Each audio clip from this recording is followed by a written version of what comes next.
I have a huge hole in my pants. Oh, dear. So just forgive the... Well, now that you said that, I'm going to be staring at the crotchal region. All right, welcome back. I don't usually start shows that way, but welcome back to Make Movies Great Again podcast. I'm here with Matt Wallace again. My favorite guest. Good to be here. Oh, am I? Dude, that's... I can't say that because it's gonna offend every people. other guest will get mad.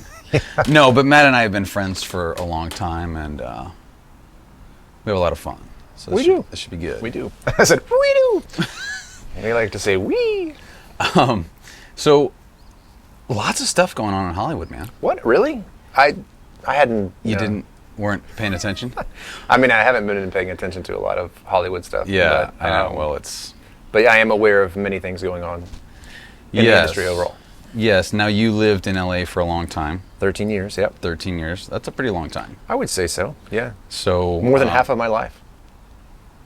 I don't think that's true. The gray beard would... Yes, I've aged prematurely. Yes. He's got Benjamin Button. Yes.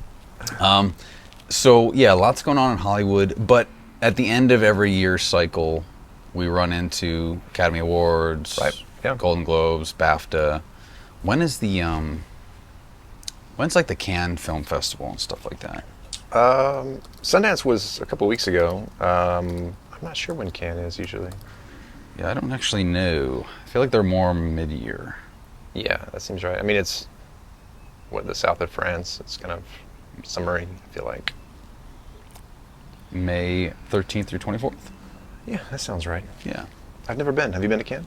I have not. I did have a film go to Cannes that I was in. And it did pretty well from what I heard, but I didn't go to France. Right. Well, it's hard to know for sure unless you speak French. Most people there don't speak French. That's funny. Yeah, so I definitely want to chat about just a bunch of stuff. Normally we just dig into the actors' past, and present, and future, but Yeah. we've done that a little bit. Okay. And I kind of wanted to go on a different course today. Sure. Just talk about... I feel like these aware ceremonies... That's kind of what they are. They are an awareness ceremony. You're right. They kind of are. Maybe that was a slip. I feel like award ceremonies, though, are very rigged. Oh, 100% they're rigged. Is that the right word? I think so. I think it's literally the biggest stakeholders in the industries. It's Grammys, Oscars, Golden Globes. I'm not sure who's really behind that because it is international. But yeah, it's the major stakeholders of the industry who are trying to make some sort of profit out of crap, And So you're thinking lots of dishonesty. well, I don't put it this way. If you put it out to the general public and let them vote, I don't think you would have anywhere close to the same nominations or wins. Okay. So what was the biggest surprise for you this year then? I mean, I haven't followed it. I literally have not even, because I've just lost all hope in the Hollywood machine. I don't really care what they're doing so much. Other than I want to know, if there's hope to change and shift it, or if it's like, you've got all these other people who are trying to establish Hollywood in other places, Texas, Georgia, Nashville. I saw something recently that said New Jersey is the new Hollywood of the East. I'm like, really? Pretty sure Georgia's got that covered. Yeah, I'm pretty sure we are.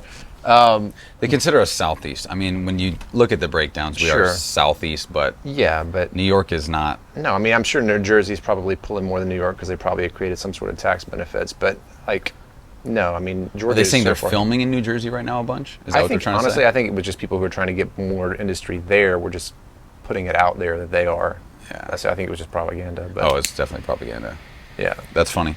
Well, that's where I started, actually, was New Jersey. But really New York, right? Because you're not auditioning for anything in Jersey other than C-level stuff.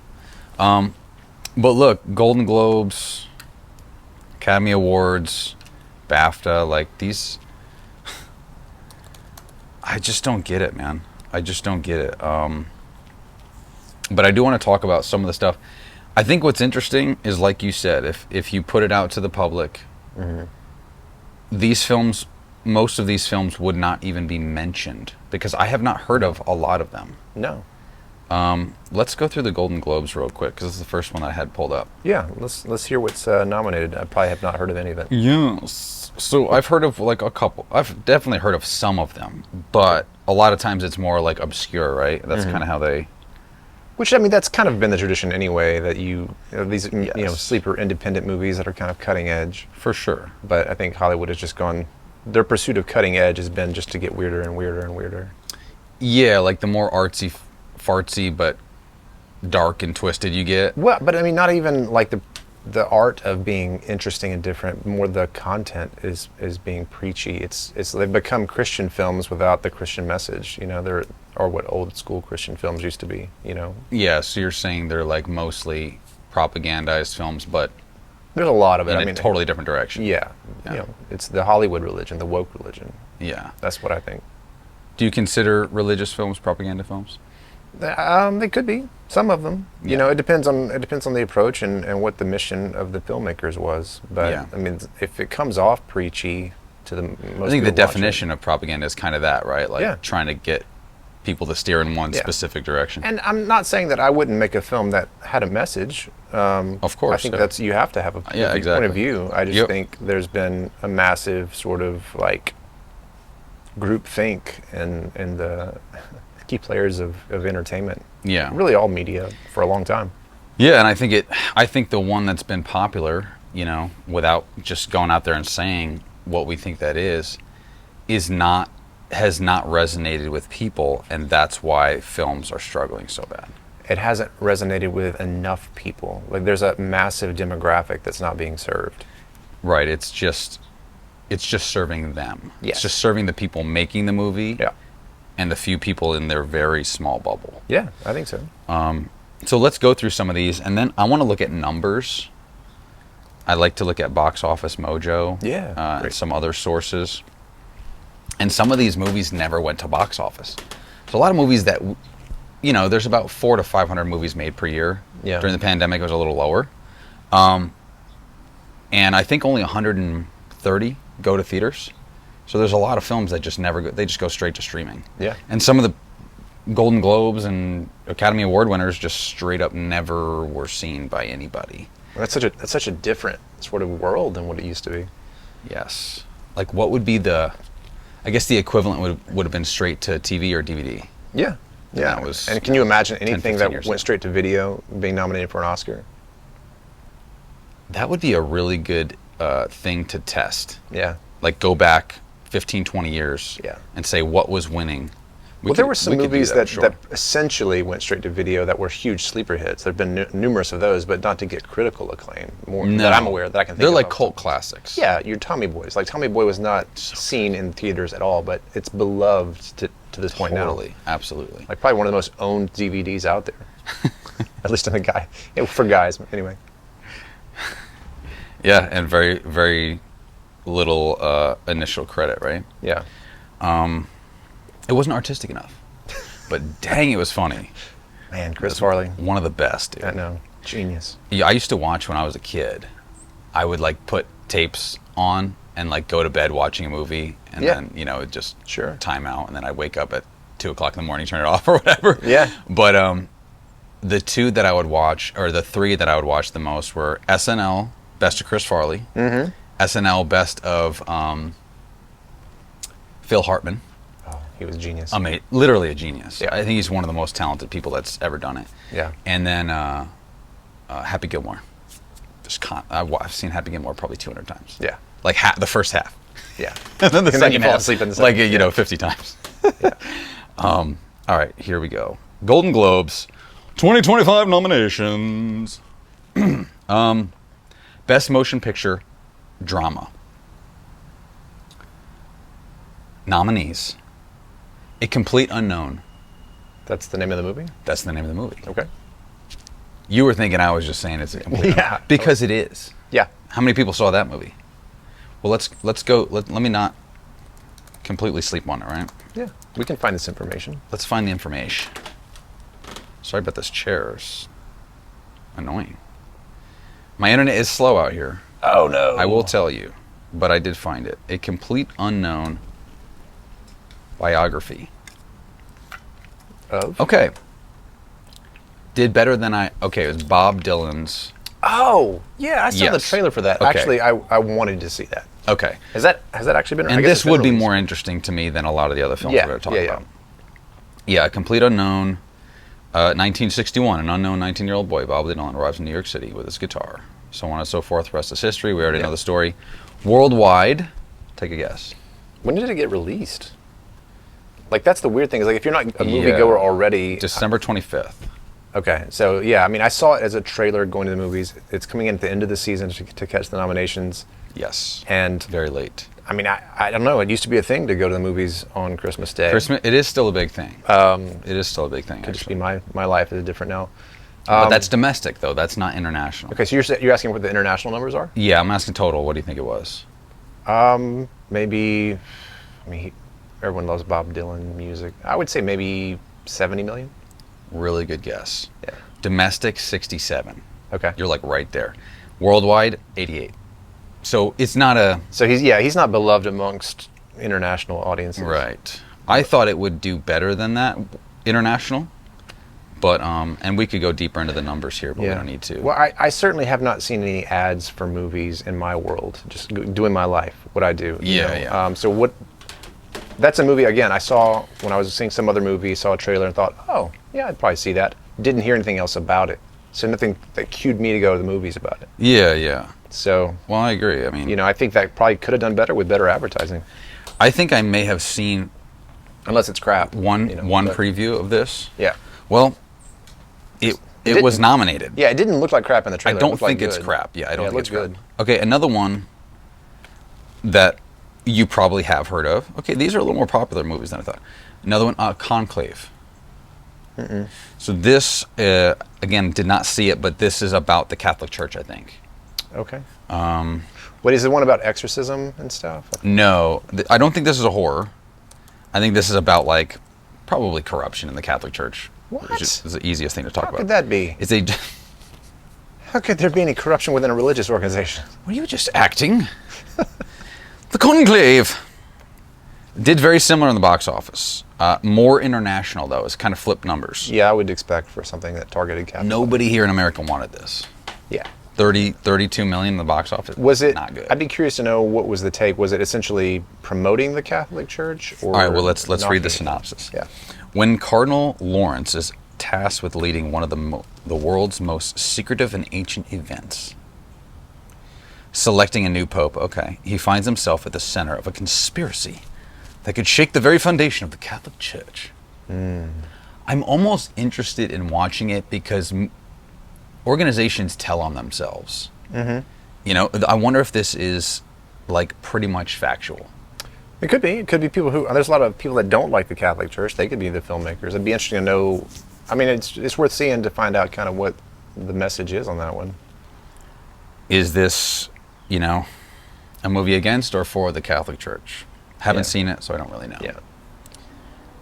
Could go either way with something like that. But as far as a business point of view, like what audience does it appeal to?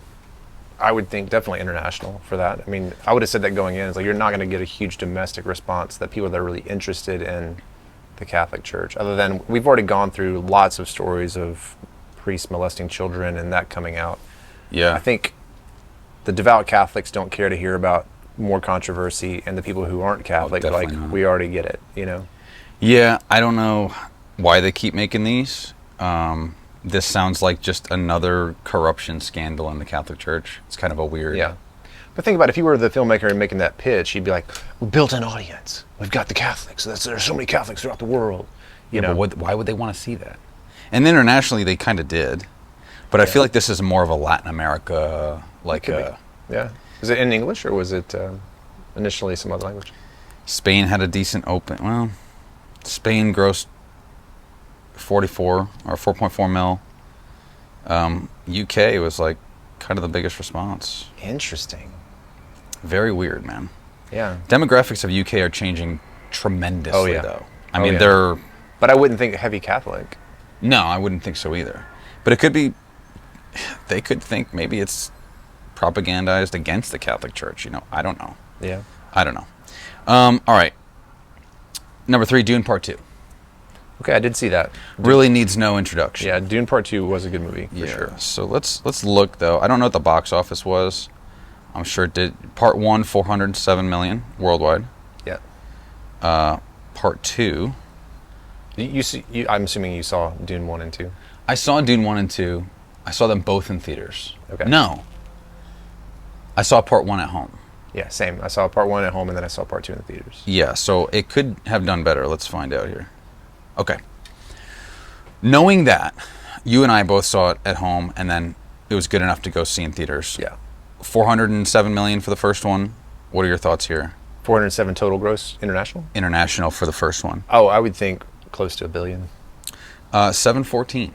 Really? A lot better. Yeah. Because I think a lot of people's minds were changed about it. Yeah. Big international, man.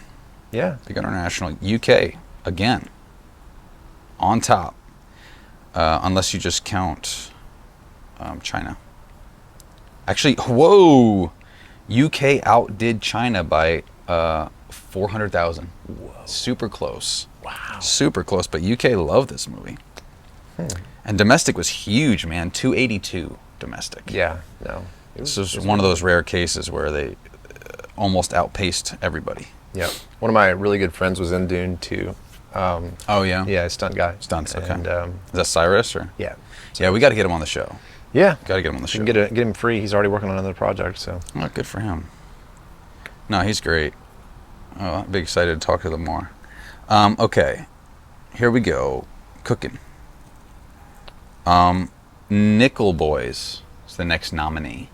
Never heard of it. Never heard of it. I'm scared to even click on the link and look at it. So I don't know what it's going to be. We should, based on the title, what do we think Nickel Boys is? Yeah, and boys, yeah. Nickel Boys. A story about street children from the 50s who used to collect nickels as... Dude, I think you're right. Really? Okay, so the top of the cover art is an American masterpiece. Ah. And it's two guys looking from camera's top down, and they're looking up at the sky. I don't know what they're looking at, but... Yeah.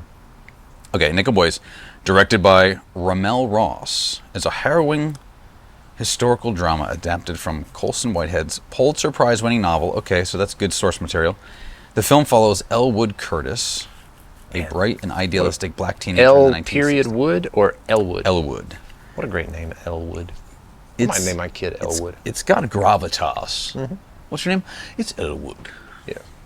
Kind of you have to say it deeper, like, I'm Elwood. You could. If you were in the Mid South, accent. you would say Elwood. Which seems like a southern name. It is a Florida who unjustly sent to Nickel Academy, a reform school notorious for systemic abuse. Interesting. So very much a message-driven. Two black guys on the cover, 1960s. Probably can see where this is going. Yeah. It's going to be a story of abuse, you know, which is fine. I mean, those stories can be really good. Yeah. I mean, I'm all for true stories. I do think, you know, Yes. like as cultural shifts happen, there's like a bandwagon effect. And there's a point where you're like, if you're a little late to the bandwagon, people, I think audiences kind of get a little bit less interested. Yeah, and that's what I feel like this possibly has done. And the Academy is always 3 years behind real life trends. Yeah. Or more. Or just never with them at all. But worldwide box office, I'm sure you can imagine. Very small. Very small. Yeah. 2 million. 2.1 million. And I actually would have guessed that it didn't go to the box office. At least not internationally. Because I've never heard of it. Yeah. It went international, but like $158,000. Yeah. Just UK. Oh, yeah. So super small theaters. Just UK. Probably Yeah, just to say they had an international release. yeah, a couple theaters in the UK. They sold a couple tickets. Worldwide, 2.189. And this is probably a good movie. It probably is actually pretty good. Yeah. You got a great source material. It makes it easier to make a movie if you can adapt it. Yeah. Some people do a great job. Like my favorite movie of all time is adapted from Alexander Dumas' The Count of Monte Cristo. So that's a book which It's actually surprising that they did a good job adapting it because it's long. I was gonna say, like, I had no idea. I listened to it one time when I was doing a lot of driving, and I listened to it in audio, and it was an unabridged version. Right. It's like 60 chapters or something. It's absurd. It's nuts. And I saw the movie, and then like I fell in love with it so much, and I was like, this is so good. I want to read the book. The book's very different. Yeah. It's very, very different. Yeah. And it's, it would have to be a 10-part series to get close to. Yeah. It just having going. It's like Dumas was just like, I don't want to end this. Yeah. How can I just keep the story going? More revenge. Yeah. Yeah. I mean, it is what it is. So the winner. I'm sorry. September 5th is the next one. Again, I've never heard of that. Maybe I've heard of that. What happened on September 5th? That's a good question. And is it even on Box Office Mojo? This could be the most obscure of all the films. It doesn't even have numbers. That's super obscure. And the winner I haven't heard of. I only heard of it because, September 5, not September 5th. September 5. Okay. Again, very similar box office. Yeah. 2.5. Is there a synopsis, a quick little explanation? Yeah, so during the 1972 Summer Olympics, so this is another true story. And a lot of times these do well because a lot of films are contrived and derivative now, and they're just terribly written. So true stories do have probably a better chance. I love true stories if it's interesting and it's well done. I'm into that as well. So during the 1972 Summer Olympics in Munich, Germany, an American sports broadcasting team must adapt to live coverage in the Israeli athletics. I did see that. Yes. I saw the trailer for that. I didn't watch the movie, but I did see the trailer. It had a lot of stars in it, I think. Yeah, this might actually. Sarsgaard is in this it. might actually be really good. Yeah, but again, the problems of the industry today is like, how do you get the word out? Yeah, and why does this not do well in the box office versus the next Captain Marvel movie, which is terrible? Yeah. It's the marketing machine. Disney just has. Well, I also wonder, like, of the movie-going populace today, how many of them care about historic stuff like that? Like, it's not a major event. It was. Today, it's not looked at as a major event. No. I mean, at the time, I'm sure it was huge. No. Terrorist takeover in the Olympic Village, but. I think if you're going to do a period piece and you want to make money, you got to do like a war movie or a story of like Babe Ruth's life or something, like somebody that is so well known. Like obviously Elvis did really well in the box office. You got to take like a star, or somebody who was really outstanding. Yeah. This just had no chance. Yeah. Just a shame. It seemed like it would be good acting for sure from the trailer. But even from the trailer, it didn't make me go, I want to see that. Yeah, Sarsgaard. Yeah. Yep. I worked with Peter. I actually worked with him in Dope Sick. That's right. Yeah, he and I did a scene together. That's right. Great guy, but a good actor. Yeah. That was probably, if anything, would have made me want to see it because he's in it. Mm-hmm. But still, it wasn't. I don't know. It didn't strike me as like, oh, this will be really interesting. It's like a dilemma film. Yes. It's like we're presenting a dilemma. Mm-hmm. There's probably, with a lot of dilemmas, you have these mediocre outcomes or bad outcomes. It's like, it's not something you're like, oh, I want to take my precious time and go see that. Yeah, and the other thing for me is like when you do have a story like that, if you already know the story, the outcome is not a surprise. Yeah. There's nothing you can't get anybody with it, right? Yeah. If they've already read the story, heard the story, saw it on the news, whatever. Right. So it is kind of tough to sell those. All right, the winner is not one of these nominees. It's interesting how they did that. So I guess there were 6 nominees, 5 that I read, and then the winner is The Brutalist. This is for the Golden Globes, I assume? This is Golden Globes Best Drama. Gotcha, okay. Best Drama. The Brutalist. And it sounds like you don't know what I'm talking about, so I'm gonna read it for you. When a visionary architect and his wife flee post-war Europe, another historical period piece. This is interesting. Yep. In 1947, to rebuild their legacy and witness the birth of the modern United States, their lives are changed forever by a mysterious, wealthy client. They're leaving intrigue, which I like. Yeah. But I don't know if this is. I don't think it's biopic. I think it's just real time period in history, but a fictitious story. Yeah, like maybe? something that could have happened to somebody, but we don't actually have a real story. Interesting. Could be good. It's Adrian Brody, who's pretty good. Yeah, he's a good actor. He's a good actor for sure. Felicity Jones, Guy Pearce. It's a pretty good cast. Yeah. I like Guy Pearce a lot. He's actually in The Count of Monte Cristo. Plays a Yes. great. Just plays that character. You know so what? well. It could be. It could be. I'm not a big drama fan when it comes to movies. It's a rare. I'm trying to think of dramas where I'm like, oh, I want to go see that. Dude, I'm the same way. I'm more of an action guy. You know that. I like. Obviously, revenge plots are usually action filled. I like thriller, mystery, action, dramas like fourth or fifth. Yeah. I like comedy probably before drama. Yeah. Sometimes as Yeah. well, or mostly, yeah, for sure. Okay, I'm gonna speed through the musical, Yeah. or comedy because that took forever. And the end of this one, maybe we'll talk about the winner of this a little bit more deeply because I think there's some meat on the bone here. So this is musical or comedy. Which is always weird to me. It's weird that they put them together. And also, who's making musicals anymore? Well, you're about to find out. Oh, there's probably somebody. Okay, A Real Pain. Never heard of it. Honora. Never heard of it. However, I did hear of it today. Okay. Right before this, Honora won Best Film at Cannes. Okay. So figure that out. What's the storyline of that? I will look. I don't know if it's on Box Office Mojo. Yeah, Honora. 33 million. Better than I would have thought. On a $6 million budget. So he made some money back. Yeah. Good job. Good for that man. Even after the 50% box office, 30% distribution, he still made decent money back for his next movie, So here's a young escort. Oh, jeez. Okay, that's what I thought it was. A friend of mine saw it and he told me about it. And Oh, okay. Yeah, it was like, from what he had to say about it, nothing made me want to go watch it. Like, No, I'm not interested in super that like whatsoever. super provocative.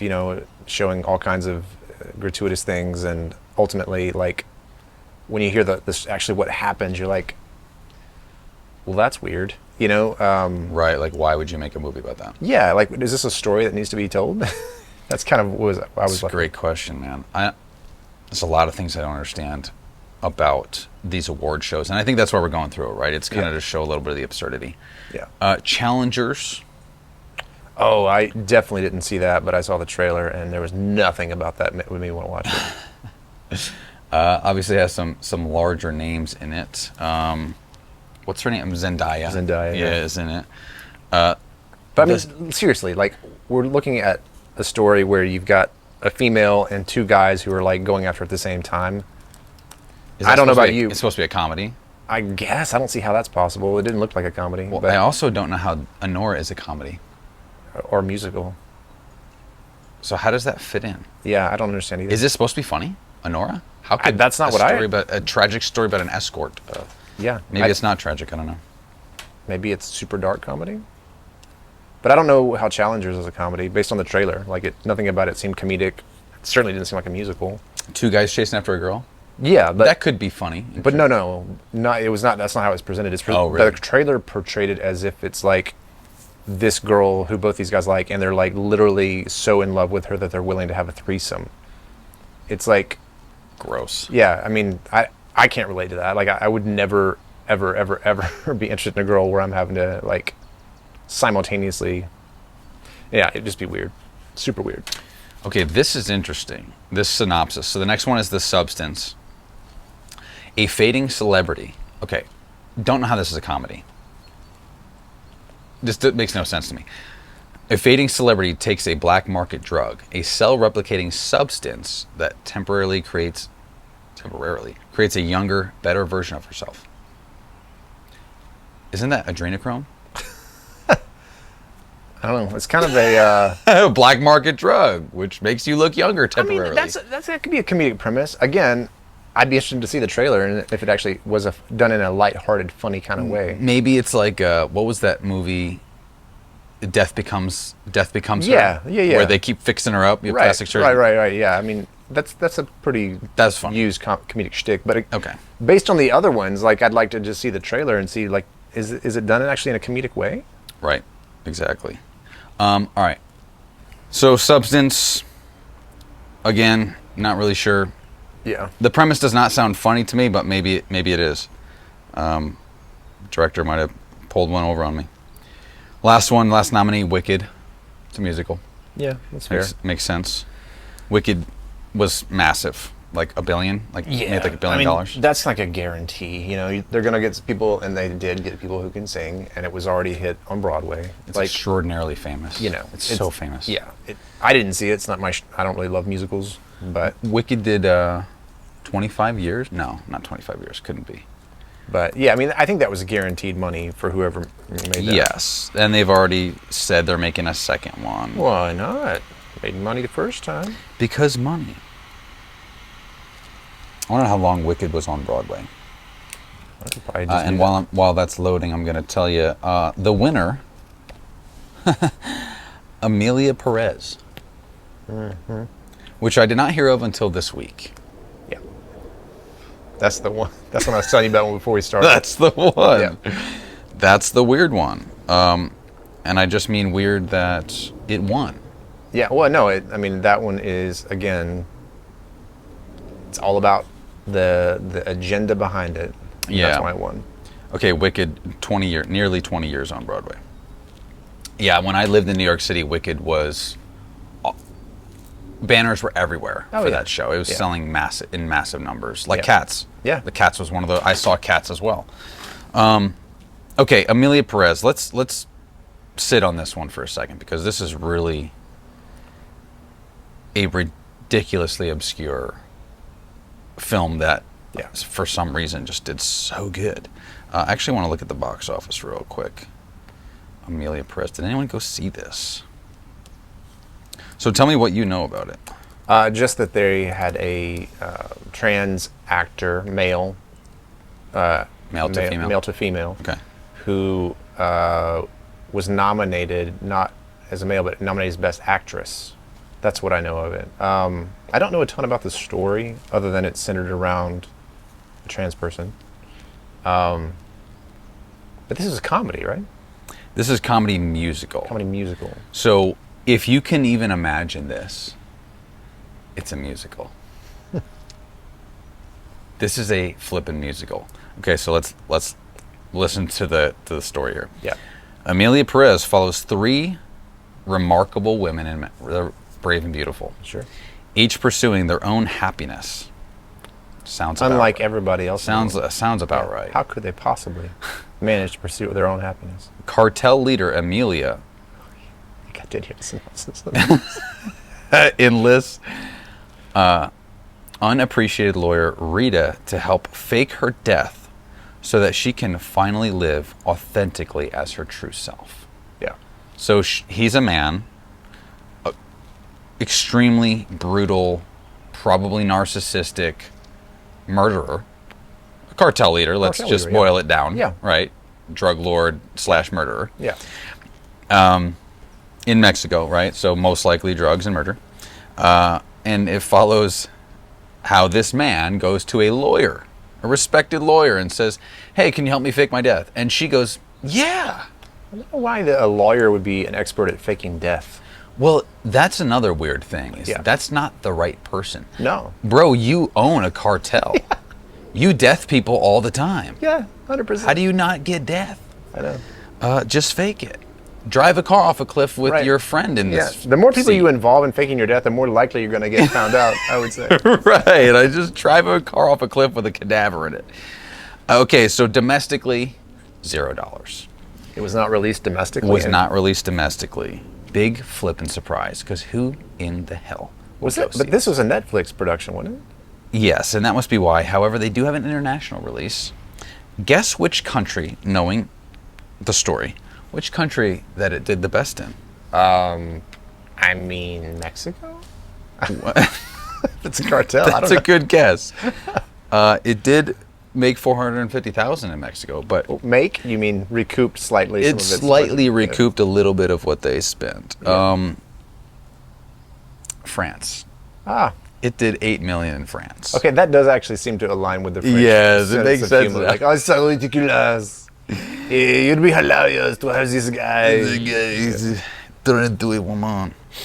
What's crazy is I've seen a breakdown of this movie because I was so intrigued when I heard that this one. I'm like, what even is this? Yeah. So here's the deal. Amelia Perez, apparently at the end, has a change of heart, tries to go right some wrongs. Not a change of heart like I want to be a man, No, even though I'm a man. No. But a change of heart like I want to make up for some of the murderings and some of the Well, as soon as you ruining become lives. a woman, you automatically become higher moral value, Yes. and then you can bash all the. Yes, and when you're masculine transgender, your moral value goes Sure. it's through the I roof. I think everyone would admit that if you're trans, you obviously are the highest form of moral. So the point is gets off scot-free. No issues. It never comes up again that this person should suffer consequences for all the murdering and all the things that they've done, and they're a hero now. That's basically the end of the movie. They're a hero. So, yeah, okay. Happy ending Happy ending, for our hero. even though our hero is a murderer. Yeah. Man, It's crazy, man. if that's not messaging, dude, like as soon as you become the opposite gender, all your sins are washed away. Yeah. It's like you change your name and your gender. Like if you were Jeffrey Dahmer and you killed all these people and you had a cult, and then you're like, you know what, I think I'm a woman. Yeah. Everyone's like, oh, this is a new person. Yeah. Clean slate, bro. Clean slate. Clean slate. So okay, so let's talk about this real quick. Yeah. Well, and then also there was some controversy with some stuff that the actor said. So the I don't know Amelia what- Perez backlash explained. I pulled this up. Yeah. Associated Press. So probably one of the biggest advocates for this movie. Oh, 100%. So the fact that they're Amelia Perez backlash explained. Yeah. So they're not saying No, they're downplaying it. They're doing some cover. For they're running cover on this story. Associated Press, not a big surprise. Okay, they're also an Oscar contender here apparently in this, which makes sense. They all kind of echo each other. We don't have. Yeah, to I think put she was them. nominated for Best Actress in the Oscars. Oh, actually, you know what? We do need to talk about this real quick. 13 Oscar nominations. For this movie, yeah. One of the best movies of all times, of all history. Yes. Let's actually look real quick. What movies have been nominated for 13 Academy Awards? 13 or more, yeah. This is absolutely in the same league as Gone with the Wind Oh, 100%. and The Lord of the Rings 100%. and Forrest Gump. Yeah. How many did Braveheart have? Like 12? So like, literally it's better than Braveheart. It's better than Braveheart. Yeah. Yeah. Okay, let's look at Braveheart here. Okay, it won 5. It won 5. Braveheart did? Yes. Yeah, but I think it was nominated for More than that, yeah. at least 10. Okay, Best Picture, Best Director, Best Cinematography, Best Makeup, Best Sound, Score, Screenplay, Editing, Costume, so 10. Yeah. Sound mixing. Yeah. Far better. Far better. It's far better. I'm sure it's better than Shawshank Redemption. I'm sure it's better Without a doubt. Yeah. Without a doubt. You know why, though? Is there was no trans people in Shawshank. That was, well, they Actually, pretty close. there's some stuff in Shawshank, for sure. So maybe I was wrong. Yeah, but Braveheart there weren't. That's true. Probably Although not. there were men in skirts. So How did this not get 13 nominations, I know. man? kilts like a skirt. That's right. Hey. Showed some rear ends of some Scottish.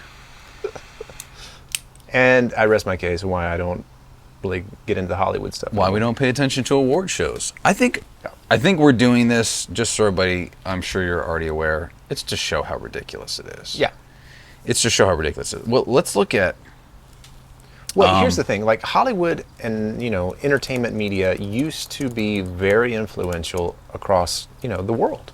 It literally would change cultures around, certainly in the U.S., but even around the world. Yes. And they still are trying to do that, but the world has changed and rejected most of what Hollywood is pushing. Yeah. And so it's killing numbers. It's killing the industry. But it's also creating opportunity for other people. Yeah. Okay, so top grossing movies 2024, Inside Out 2.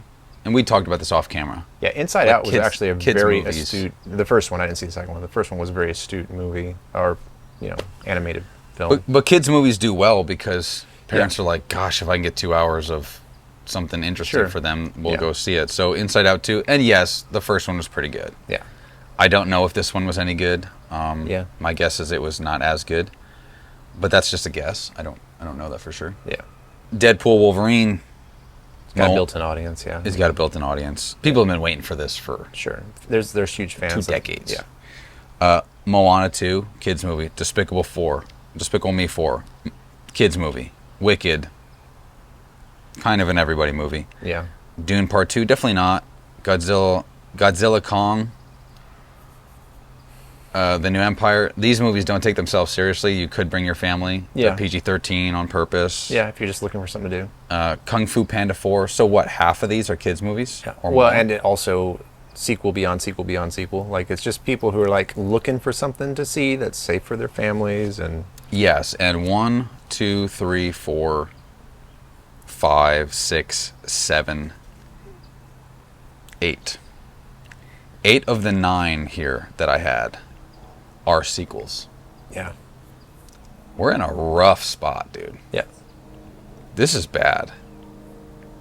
This is really, really bad. It is. But I think it gets to the issue with how do you advertise in today's world? How do you get people and remind people to go to the movies? And you're competing against so many other forms of entertainment and convenience. We have all this access to everything at our fingertips nowadays.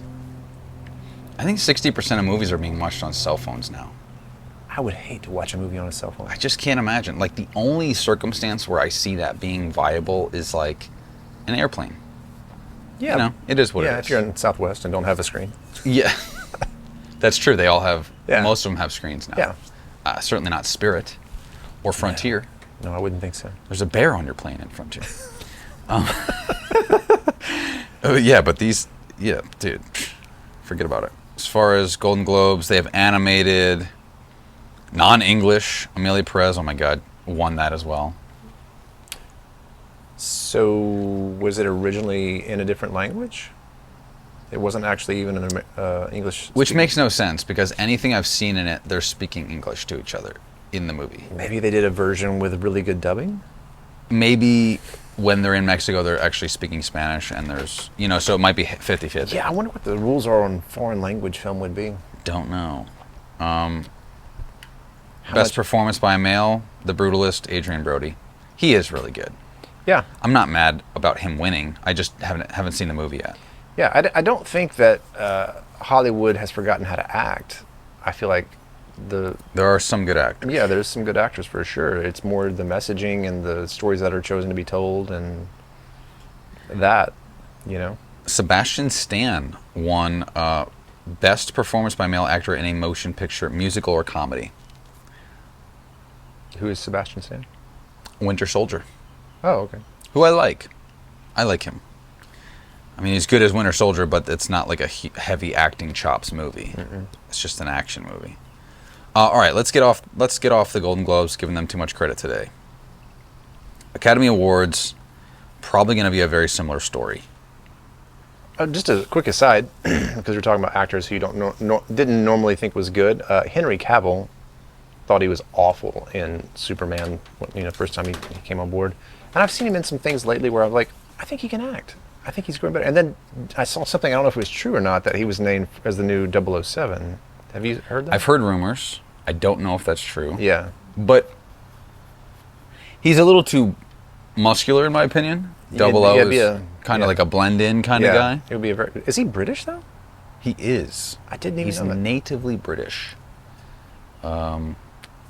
Yes, he has a pretty thick accent that he covers up really, really well. Yeah. I will give him credit Yeah. for that. Yeah, Absolutely. 100%. I like Henry Cavill. Well, I guess it's the stiffness that I've always seen with him, but which works in certain roles really well. Like I saw The Man from U.N.C.L.E., or is that what it is? Mm-hmm. Yeah. Yeah, he's in that. Yeah, and that's where I was like, wow, okay, he's better than I pretty thought. But he's portraying a character that was established in the 60s and he was stiff, and it's like, it works. I just would like to see him be not stiff. You're right. He does. He holds a lot of tension in his body. It's almost like he's awkward. You know, he's just awkward. Yeah. But like in an unconventionally awkward way. Right. Yeah. Yeah, I mean, I think if he wasn't so built, period pieces would be kind of his bread and Probably be butter. a little smooth. Yeah. Yeah, he's too built. Most people, 80 years ago, 100 years ago, were not jacked. Right.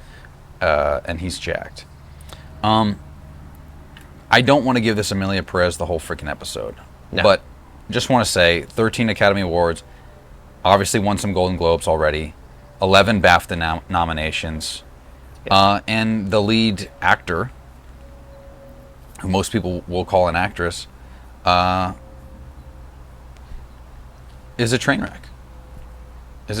But we've seen this before in Hollywood, have we not?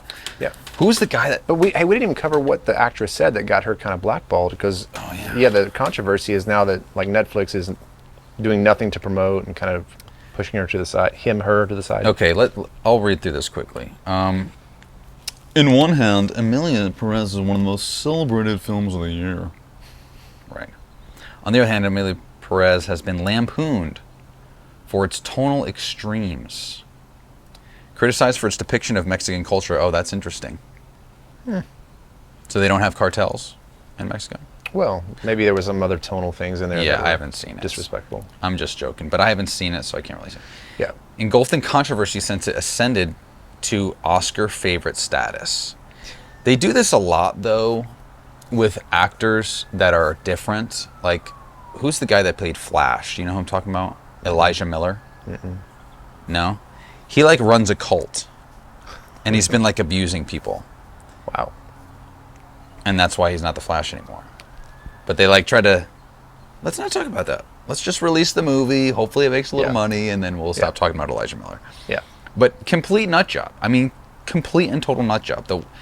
And he says he's, bi or trans or whatever, right? He's changed his gender 15, 16 times. Can't decide. He's just, I mean, I guess that's the problem of an Tuesday. actor, right? You're always trying to be something else. Matt, don't go there. Sorry. Okay, so if it manages to steer clear of the backlash and go home the big winner on March 2nd Oscars, it would hand Netflix its first Best Picture win. Okay, so they are saying this is a Netflix original. Its star, Carla Sofia Gascon, I'm sure I'm saying it wrong. Yeah. My apologies. Is the first openly trans actor nominated for Best Actress. A win would be even more historic. Yeah. So what did they say? It started at Cannes. The reception was mixed, but generally favorable. I bet it was. They haven't said here. Yeah.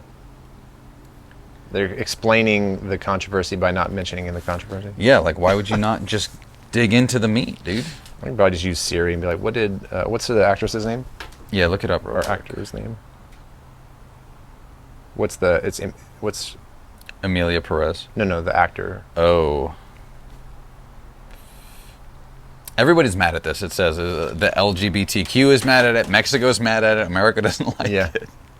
Let's just stop pretending like no one likes it, but everyone. But it's the best. It's the most celebrated movie of all time. Okay. His name is Carla Sofia Gascon. Okay, so she had some sort of tweet about Muslims and George Floyd. Ooh. Saying what? Yeah, let's see if we can find out. Well, historically and famously, Muslims don't like trans people because they believe that it's sinful and that it's evil. Okay, so old posts, which is also a trend for people to go back and pull old posts from people. In 2020 and 2021, these posts were initially there and then deleted. And one of them, I'll read the quote, says, "I'm sorry," this is the actor, "I'm sorry, is just my impression. Is it just my impression, or is there more Muslims in Spain? Question mark. Every time I go to pick up my daughter from school, there are more women with their hair covered in their skirts and heels. Next year, instead of English, we'll have to teach Arabic." Okay, so that's super controversial that you would notice there are more Muslims in Europe. Isn't that just a fact? Yeah. but like it's not even close to what it was 10 years ago. I think white people are actually the minority in UK right now. Yeah. Oh, I think so. So too. many Muslims from multiple different countries have flooded into the country and into Europe in general. Yeah. Okay. And so she makes a comment against the oppressiveness of Muslims making their women wear burqas and things like that, which used to be pretty mainstream statement. Pretty mainstream statement. Yeah. Yeah. Anyway, I quickly scanned her tweets, and they didn't seem like they were anything outside of the norm for 10 years ago. Yeah, that's you know, pretty commonplace. But it's a new world, I guess. You have to really watch what you say. I think the new world's hopefully starting to turn around. I think we're starting to see that. Yeah. So yeah, what's the takeaway from all the changes in Hollywood and the trends of today? Yeah, I would say the thing that sticks out to me the most in all of this is I'm worried about, man, how do I put this? I'm worried about the current state of the distribution of movies. Mm-hmm. I know that's like a very specific thing, but I'm worried about when you make a good movie, because it's what we're in the business of, is making quality stories. Sure, yeah. So some of these movies actually were surprisingly sounded interesting to me. Some of the period pieces I would go watch. I'd probably watch The Brutalist. Yeah. It sounds like it could be pretty good. Adrian Brody's fairly entertaining.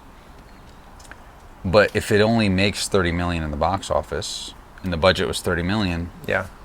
you haven't even recouped half your money. Right. So what is that key component? I think about this a lot. Yeah. It's like something that's on my mind a lot is, how do you get your movie out there? I have a Sure. movie launching in March. Mm-hmm. I have a movie that I launched in November. And even recouping your money, if you're not, and even if you are one of these big moguls like a Disney and stuff, they haven't recouped money on anything in No, years. I know. It's been what? Wolverine and Deadpool was the only movie they recouped their money in. And Yeah. do they own Inside Out and Moana, right? So those probably made some money as Yeah. well. But that's basically it. I can't think of anything else last year that made any money. Yeah. So really interesting. So that's the biggest takeaway for me as a filmmaker, is I am worried about distribution. Mm-hmm. And it's very difficult to get distribution, and it's crooked. Yeah. Just like everything else in the freaking industry. Yeah. Yeah, I agree. Yeah, I mean, I'd be curious I wonder if anyone has done a legitimate survey of general populace in the U.S. to figure out how do people view going to the movies now. Yeah. You know, because I feel like for some great movies where, you know, there's some hype or there's some interest, they still do perform. Like, I think Mel Gibson, when he releases his sequel to Passion of the Christ, I think that'll be a huge movie. I think that'll pull an audience that's very big and broad. Yeah. But you do have to, I think the harder thing is like when you take more original stories that don't have an audience built in necessarily, and then you got to get the word out about it. You don't have a lot of time. The movies are in and out of theaters so quickly nowadays. Yeah. You know, 3 weeks. What was it? The Fall Guy was in the theaters for 2 or 3 weeks, I think, because I was going to go see it. And it was I really gone. good. You know, I watched it, I think, on one of the streaming platforms pretty later. good, man. But yeah, I was planning to go see it. I just didn't prioritize. Okay, I know I only had 2 weekends to go. They can't sustain right the box office. There's got to be some sort of method where people can, like, this is an interesting one. You'd have to change up some of the structures of pay, but what if you could go to the theater and you could actually get a group together and go choose a movie to watch? You know, more on demand, if there's some sort of way to do an on-demand viewing in a theater. Or if that would even be attractive to people. I mean, so I did have an idea about making theaters, and I think Movie Tavern already does this, but they only have a couple locations around the country. Yeah. Maybe like 13 or something like that.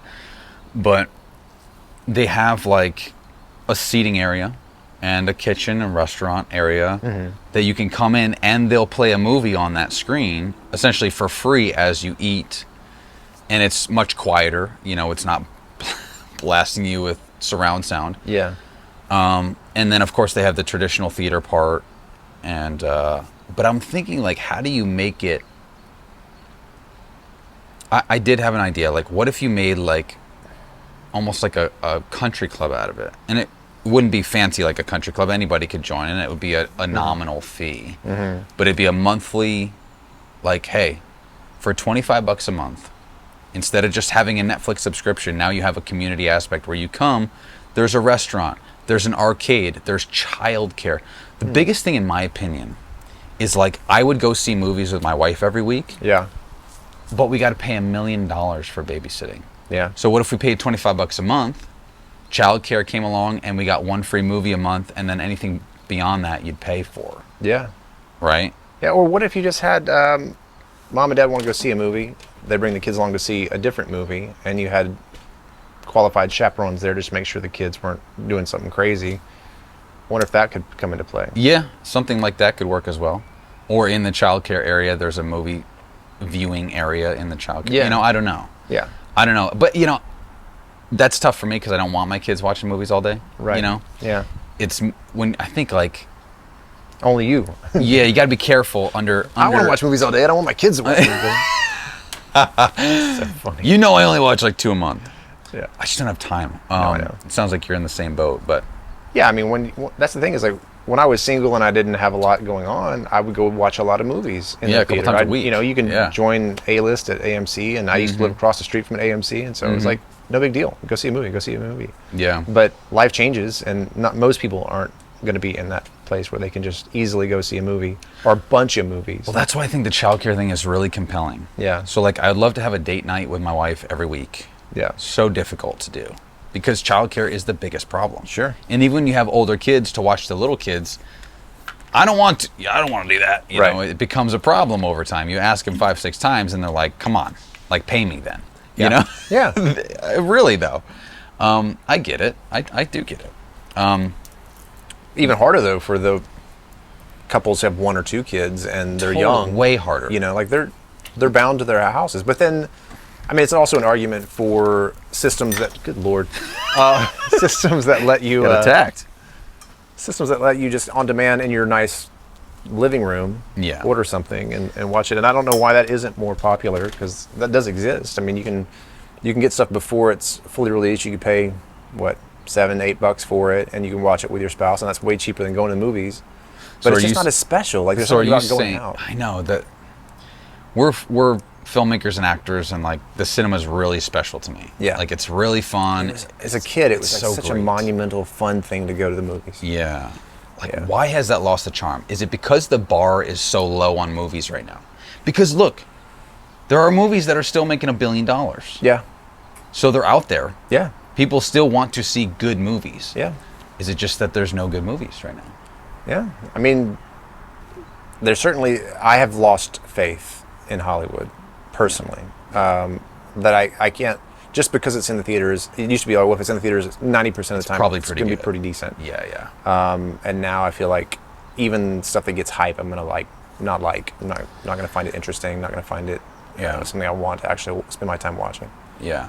It would be really interesting looking into movies that went into theaters 90s, early 2000s, kind of in that golden age, versus movies that are going in now, and really do like a breakdown of how people viewed them, how they reviewed them, like why did they want to go see those movies? And you got to find older people, unfortunately. That's the problem. Yeah. Well, okay, I'm going to try to go back in time and think about it. Before social media, before smartphones, before really on-demand television, before having literally everything at your fingertips, you were pretty limited. You know, you didn't, unless you had a VHS and you were recording shows, you had to watch prime time at prime time. Yeah. You know, and the options were much more limited for movies. I mean, maybe you could have an HBO subscription, but it was just whatever was going to come on that night. Sure. You know, so yeah, they play 10 movies a day, and they're just all throughout the day right. scattered. So, like, you were looking for something new.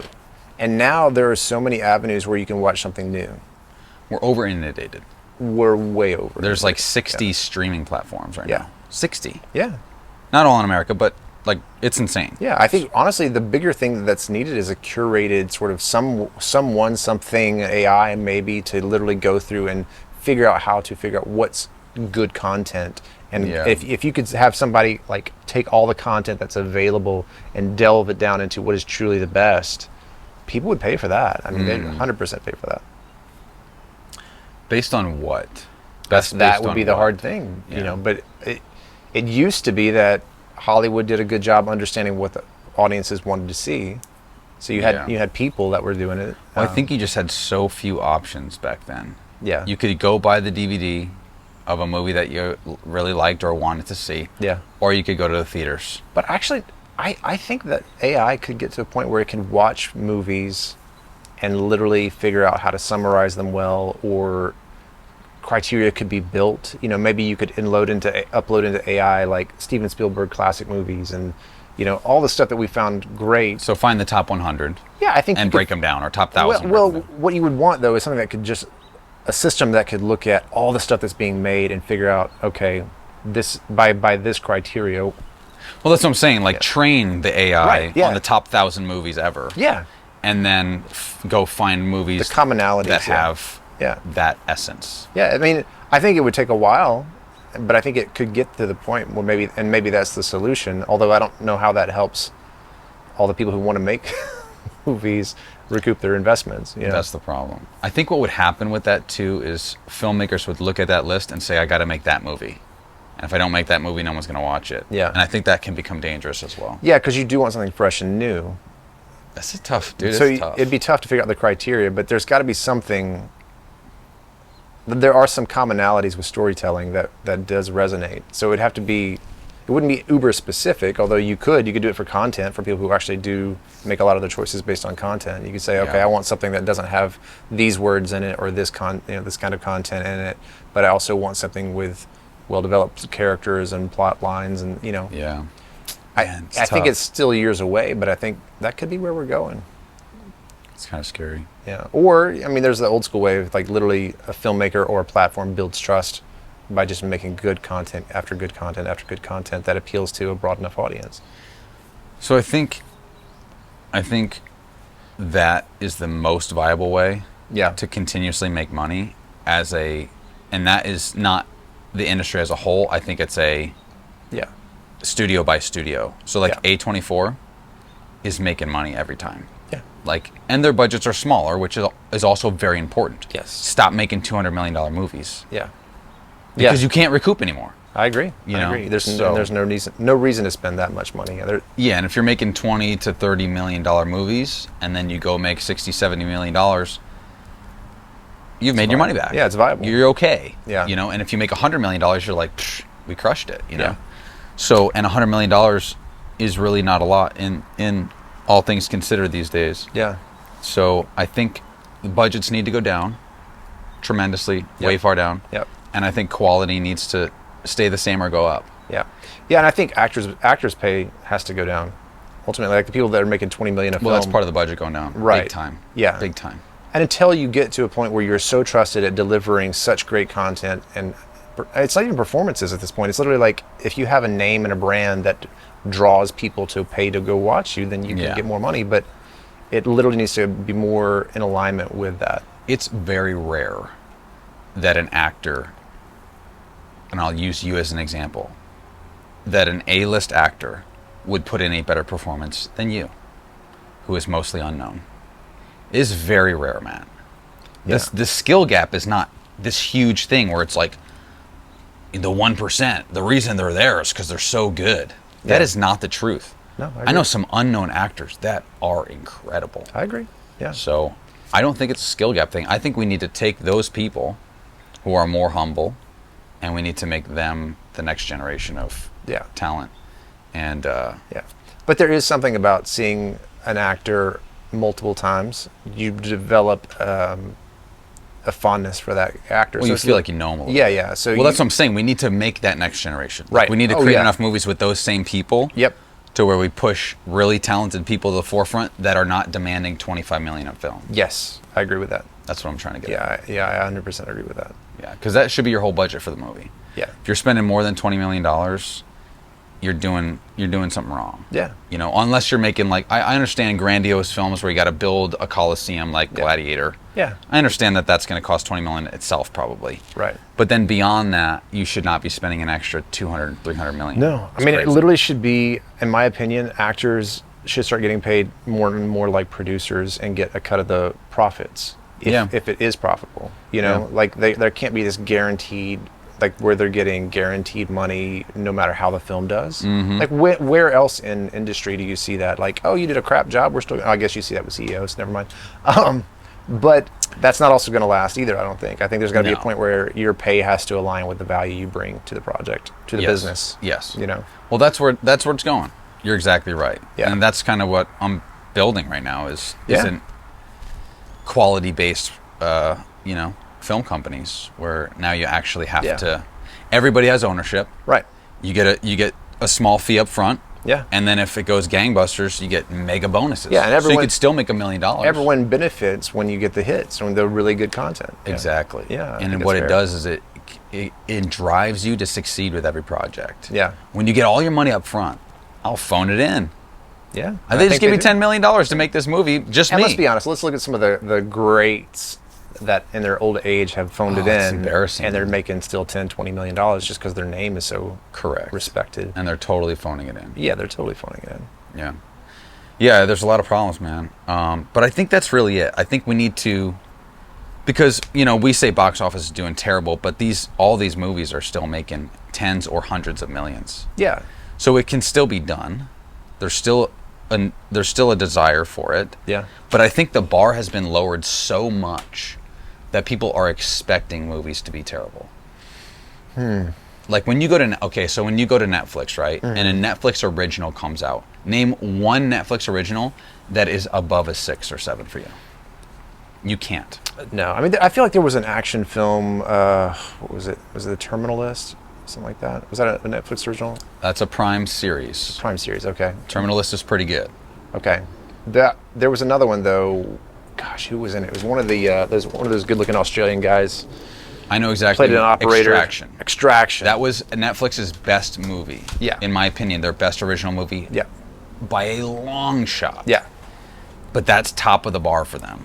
Yeah. And the reason it is because they took a risk.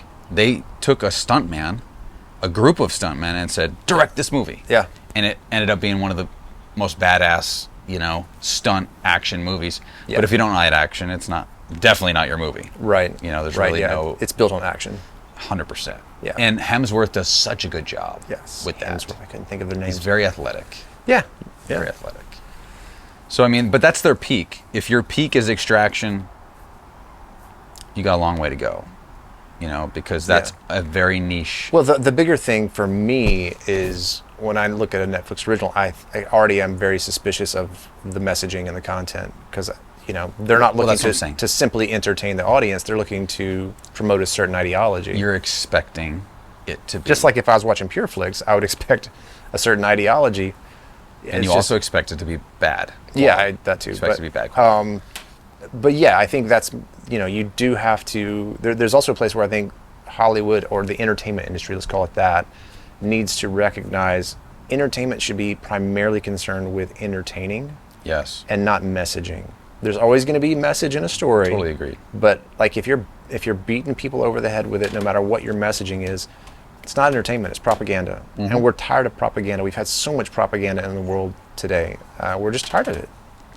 Even good propaganda. 100%. I am not a big watcher of Christian films. Yeah. I'm a Christian. I don't watch them because they're really bad usually. And I'm not interested in that. I already know the story. It shouldn't be for me. You should be reaching out to get new believers if that's the message you really want, right? Yeah. That's our job. Well, and so I saw some pretty decent Christian films lately. One is The Blind. It's the story of the Robertson clan. Phil Robertson did It's a documentary though. No, it's a narrative. Oh, you're right. Yeah, that's it's right. on the Angel. And so it was pretty good. But it's a true story. It's a biopic. It's like that, and that's what it ought to be. And it's his quote unquote testimony of coming to faith. And it's a retelling of that, and it's a human story. It's not deliberately contrived with messaging and like a an altar call at the end or something like that. And that's my point, is like, you can find stories that need to be told that illustrate truth and goodness and whatever else, but it's not heavy-handed. It's just, this is the story. Yeah. So I think, and it's always helpful to have a true story to fall back on, to say, hey, we're telling what really happened. Yep. In an artistic way, versus a totally fictitious story that's filled with, heavy-handed propaganda and preaching and all these other things. I think we need to come back to form. But it's like everything in our country, specifically our country, but really the whole world has kind of been turned upside down in the last decade because of technology and a million reasons we could state. Yeah, totally. But I think if we come back to form, if we make stories the most important part, not just the people in it. I think actors and these executives are paid way too much. I know they are. I don't think they are. I know they're paid way too much. And it creates, arrogance, self-importance. Yes. Just selfishness on screen. Like, as actors, right? Both of us are actors. Giving actors are the best ones to work with. Oh, 100%. They give you something to work with, and your reactions can be so natural. I feel like a lot of these people, your Brie Larsons, and I'm not trying to dunk on anybody, but like, that's a recent controversy. My wife's gotten all into that. Yeah. But some of these people, they're so selfishly, I'm the best, it's all about me, that their performance suffers tremendously because of that. So we just need to create a new generation of people that actually love it. Yeah, and then also, and I think this is kind of happening now, I think expose the terrible divas and awful people to work with. Expose them. That's how they operate. And people will be like, I don't really want to go support that person's film. And it's happening. It is happening. We've seen it with like 3 pretty darn prominent women in the last 4 or 5 years. Johnny Depp's wife, now Ryan Reynolds' wife. Yeah. And there was one other. Might have just been Brie. It may be. But the point is, like, let the Keanu Reeves rise to the top, because he's always been so great to work with. That's what everyone always says about it. And maybe he wasn't the best actor his whole life. No. But he made some movies that people like. He's got it's not even charisma. It's not even what I would say. He's got a likability. Yeah. He's very likable. Yeah. He's not a great actor. I just don't think he is. Yeah. But he's extremely likable, and he's entertaining. Let's keep it about entertaining, right? If we just go by that metric, he's great. Yeah. Yeah, well, that's ultimately what I'm talking about, is like, let's get back to if you're in the entertainment industry, you should be making things that entertain people. Exactly. And if you want to make stuff that's got a very, very small audience, that's your prerogative, but don't force it down our throats and say it's the best movie that's ever been made. Right. Let's stop giving awards to movies that clearly are not on the same level. Yeah. For the sake of the messaging was and what also, you thought you let's wanted. not let celebrities who have no expertise in certain things get up and speak and try to control or dictate to everybody in the world how to think, just in their little small microcosm. That's how they celebrities and politics and stuff you're saying. Yeah. I think it's just it's a stupid take. Yeah. One of the things about Johnny Carson that I loved was that he was adamant to not get political. He was like, I'm an entertainer. Mm-hmm. That is my purpose. That is my job. That's what I do. And it's not to, like, I understand the desire, and performers and artistic people are very empathetic people. They are very caring people. They want to change the world, and they need a cause. Sure. But I don't think that should be the case. I think if you want to do that, then do that. Don't try to also be an entertainer. Pick one. Yeah, I think the water gets muddied a lot when you start trying to propagandize and use your fame as a kind of a bully pulpit. Yeah. So, look, we're at a card. We're out of time. It's been fun. Yeah, man. We'll definitely do it again.